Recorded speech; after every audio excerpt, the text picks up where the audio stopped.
एक समय की बात है, एक बूढ़ी माँ थी। उसके एक पुत्र और एक पुत्री थी। पुत्री की शादी हो चुकी थी। एक दिन भाई दूज के त्योहार में बेटे ने अपनी माँ से अपनी बहन के घर जाने का अनुरोध किया। तब बूढ़ी माँ ने कहा, तेरी बहन तो बड़ी कलियां है। वह हर वक्त तुझसे लड़ती रहती है। तू उसके घर जाकर क्या करेगा? बेटे ने अनुरोध किया और बूढ़ी माँ ने उसे अनुमति दे दी। भाई अपनी बहन से मिलने के लिए घर से निकलता है। रास्ते में उसे एक नदी मिलती है। नदी बोलती है, मैं तेरा काल हूँ, तुझे डुबाऊंगी। तब भाई कहता है, मैं कई साल बाद अपनी बहन से मिलने जा रहा हूँ। उससे मिलकर आने दो, फिर वापस आते वक्त तुम मुझे डुबा लेना।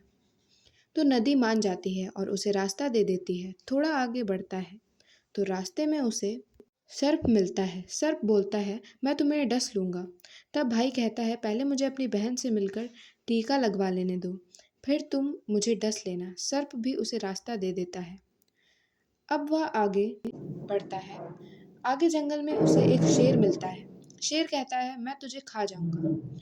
और भाई उसे भी वह बोलता है कि पहले मैं अपनी बहन से मिलकर टीका लगवा लूं, फिर लौटते समय तू मुझे खा लेना। शेर भी उसे रास्ता दिखा देता है। और अब भाई अपनी बहन के घर पहुंच जाता है और आवाज लगाता है, देख बहन, 7 कोस दूर से तिलक कराने तेरा भाई आया है। बहन उस वक्त सूत काट रही थी। अब उसका सूत बीच में ही टूट गया। यह मानता है कि यदि सूत कटते वक्त सूत बीच में से टूट जाए तो जिस बहन के इकलौता भाई होता है, वह सूत जब तक पुनः जुड़ नहीं जाता तब तक बहन बोलती नहीं है। भाई बाहर से पुनः आवाज लगाता है। भाई की आवाज़ सुनकर बहन जवाब नहीं देती।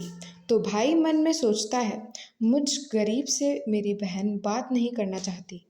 माँ सही कह रही थी, मुझे यहाँ नहीं आना चाहिए था। यह सोचकर वह वापस जाने लगता है। इतने में ही बहन का सूत पुनः जुड़ जाता है और वह अपने भाई को आवाज़ देती है और उसकी तरफ दौड़ती है और उसे बात न करने का कारण बताती है। बहन बड़े प्यार व स्नेह से अपने भाई को घर में ले जाती है और वह अपनी सहेली पड़ोसन के घर जाती है और उससे पूछती है, सहेली, कोई जान से भी प्यारा मेहमान आया है तो क्या करना चाहिए?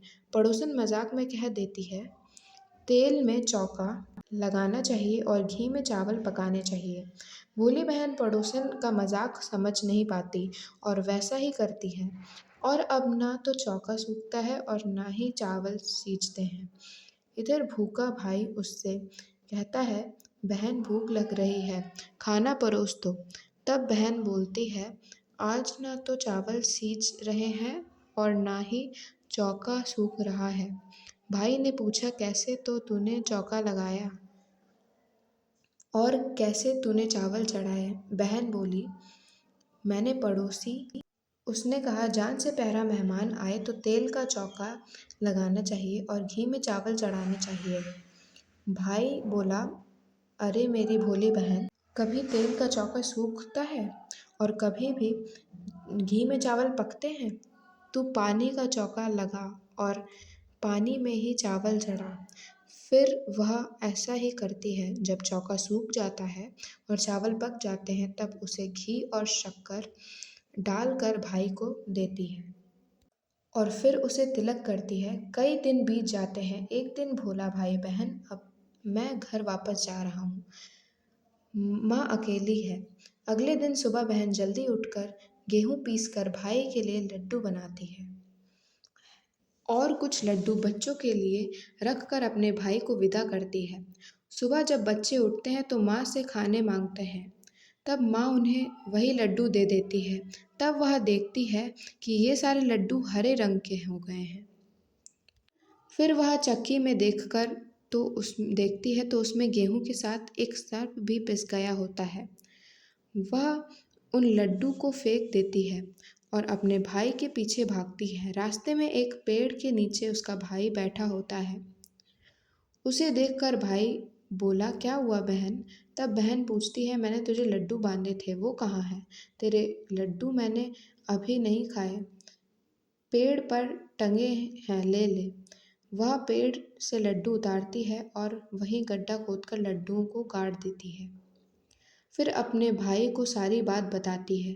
भाई बोला, बहन तूने एक बार तो मुझे मौत से बचा लिया, लेकिन मैं पीछे कई को साई देकर आया हूँ। और बहन को सारी बात बताता है। वह दोनों बैठे वहाँ बात कर रहे होते हैं कि बहन भाई से पानी मांगती है। भाई बोला, थोड़ी दूर एक तालाब है, वहाँ से मैं अभी पानी लेकर आता हूँ। बहन बोलती है, मैं खुद जाती हूँ और पानी पीकर वापस आती हूँ। वह पानी पीने तालाब पर पहुँचती है तो देखती है कि वह एक बुढ़िया बैठी है। वह उसके पास जाकर पूछती है, माँ तुम यहाँ क्यों बैठी हो? तब वह बुढ़िया बोलती है, मैं विधाता हूँ, एक बहन के भाई की तांत गाड़ रही हूँ। तब वह पूछती है, माता वह कौन भाई है? तब विधाता बोलती है, एक भाई जिसने प्यार में उसकी बहन के ने सर्प की हत्या कर दी। बहन सोचती है, यह तो मेरा भाई है।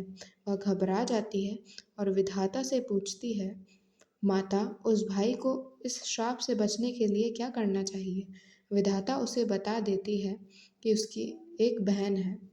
जब वह उसे गालियाँ दे और उसकी शादी होने तक यदि वह हर घात को टाल देती है तो वह उसे बचा सकती है। वह तुरंत अपने भाई के पास जाकर वह तुरंत कहती है, भाई मैं तुम्हें माँ के घर तक छोड़ने चलूँगी, लेकिन रुक मैं अभी आती हूँ। और वह शेर के लिए मांस, सर्प और के लिए दूध और नदी के लिए ओढ़नी लाती है। और दोनों भाई बहन आगे बढ़ते हैं। रास्ते में उन्हें सबसे पहले शेर मिलता है। जैसे ही वह भाई को खाने के लिए आगे बढ़ता है, बहन उसे आगे मांस का टुकड़ा डाल देती है। शेर मांस के टुकड़े को खाने में लग जाता है और दोनों भाई बहन आगे बढ़ते हैं।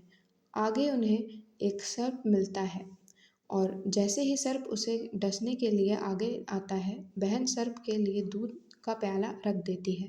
सर्प दूध पीने लगता है। वह दोनों अब आगे चलते हैं। रास्ते में उन्हें नदी मिलती है जो भाई को डुबाने के लिए तैयार होती है। वह बहन नदी के को ओढ़नी उड़ा देती है। खुश होकर नदी रास्ता दे देती है। अब वह दोनों भाई बहन आगे बढ़ते हैं और अपने घर पहुंच जाते हैं।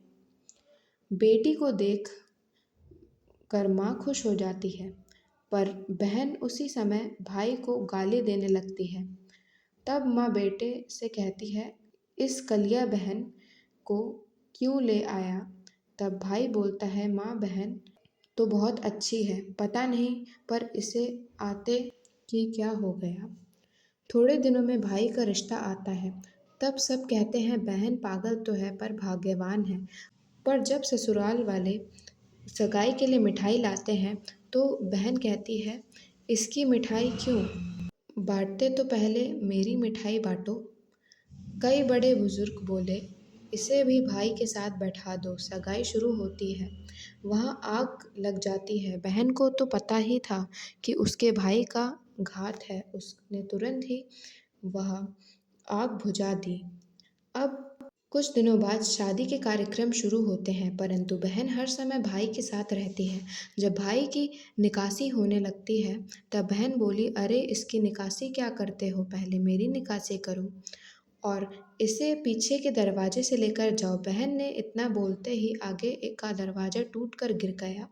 सब कहते हैं, भले ही बहन कलियां है पर बराबर भाई की जान बचा रही है। जब भाई फेरों में बैठता है तो फिर बहन कहती है, इसकी जगह मैं फेरे भी में बैठूंगी।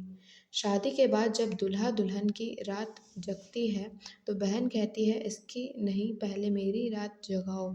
कई लोग कहते हैं, बीच में पर्दा लगाकर इसे भी सुला दो। रात में जब भाई और भाभी सो जाते हैं तब वह एक सर्प आता है। बहन तो तैयारी में ही बैठी थी। वह उसे पकड़कर टोकरी में रखकर सो जाती है। आज वह कई दिनों बाद निश्चिंत होकर आराम से सो जाती है। इधर उसकी माँ सोचती है, बेटी के उठने से पहले ही मेहमानों को विदा कर देती हूँ, वरना फिर शोर मचाएगी। जब बेटी उठकर देखती है तो घर में कोई नहीं दिखता। तब वह अपनी माँ से पूछती है, माँ सब मेहमान कहाँ गए? तब माँ कहती है, बेटा सब मेहमानों को विदा कर दिया है। तब बेटी बोलती है, माँ सब मेहमानों को वापस बुलाओ, तभी मैं विदा होंगी। उसके कहने के अनुसार माँ सभी मेहमानों को वापस बुला लेती है। तब वह माँ से कहती है, माँ आज के दिन के लिए मैंने पालने में पूत और चूहे पर दूध छोड़ा है और पागल हो गई थी। मेरे इस भाई पर 7 घात थी, इसलिए मैं ऐसा कर रही थी। उसकी यह बात सुनकर माँ और उसका भाई दोनों खुश हो जाते हैं और सबसे पहले अपनी बेटी को विदा करते हैं और उसके बाद सभी मेहमानों को विदा करते हैं। इस दिन के बाद से ही हर बहन अपने भाई की लंबी उम्र की कामना में भाई दूज का त्योहार मनाने लगी। इस दिन बहन भाई का टीका करती है और इस कथा को सुनती है। तो आज हमने आपको भाई दूज की कथा सुनाई। अगर आपको हमारा वीडियो पसंद आए तो इसे लाइक करें, मेरे चैनल को सब्सक्राइब करें और ज़्यादा से ज़्यादा शेयर करें। Thanks for watching.